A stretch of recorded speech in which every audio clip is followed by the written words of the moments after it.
বাইরের নামি-দামি রেস্টুরেন্ট বা বাসায় যত জায়গায় খাই না কেন, বিয়েবাড়ির বাবুর্চির হাতের যে টেস্ট সেটা কিন্তু কিছুতেই পাওয়া যায় না। ঠিক বলেছি না? আর এই বোরহাইনটা হচ্ছে আমার মোস্ট ফেভারিট। এরকম গরম গরম রেজালার সাথে পোলাও খাওয়ার মজাই কিন্তু আলাদা। তো প্রথমেই আমি নিয়ে নিয়েছিলাম টিকা আর একটু রোস্ট নিয়ে নিয়েছিলাম গরম গরম পোলাওয়ের সাথে। খেতে কি মজা লাগছিল সেটা কিন্তু আমার এক্সপ্রেশন দেখলেই বুঝতে পারবে। সালাডটা ছিল একদম গেম চেঞ্জার। বিভিন্ন ধরনের মসলা দিয়ে এটা মাখিয়ে দিয়েছিল। এটা খেতে খুবই মজা লাগছিল। আর লেবু এরকম চিপ দিয়ে দেন টিকা দিয়ে রোস্ট খেতে কি যে মজা!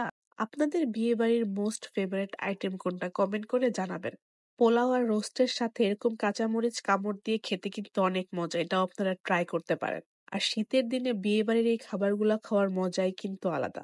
বিয়েবাড়িতে যাওয়ার মেইন আকর্ষণই আমার থাকে এর রোস্টটা। রোস্টটা আমার কাছে খুবই মজা লাগে। তাছাড়াও ছিল এরকম রেজালা। রেজালাটা লেবু চিপে দেন হচ্ছে খাচ্ছিলাম। এটা খুবই মজা ছিল। একটু ঝাল ঝাল ছিল। বিয়েবাড়ির রেজালাটা কিন্তু খুবই মজা। আমার এডিট করার সময় আবার খেতে ইচ্ছে করছে। আর এটা ছিল একটা মাটন গ্লাসি টাইপের।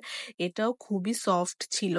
ধরার আগেই খুলে যাচ্ছিল মাংসটা। আর তো ফাইনালি শাহী পান, পান দিয়ে হচ্ছে শেষ করব। এই ধরনের মিষ্টি পানগুলা কিন্তু খুবই মজা লাগে খেতে। ভিতরে হচ্ছে বিভিন্ন ধরনের মিষ্টি আইটেম গুলো দিয়ে দিয়েছিল, নারিকেল মিষ্টি আর কি কি জানি দিয়েছিল। খুবই মজা লেগেছিল, রিফ্রেশিং লেগেছিল খাওয়ার পরে। তারপরে ছিল এরকম গরম গরম কফি, আর কফি দিয়ে আজকের খাবারটা শেষ করব। তো সবার কেমন লাগলো ভিডিওটা? যদি ভিডিওটা ভালো লেগে থাকে অবশ্যই লাইক, কমেন্টস এন্ড শেয়ার করতে একদম ভুলবেন না। Take care, bye by.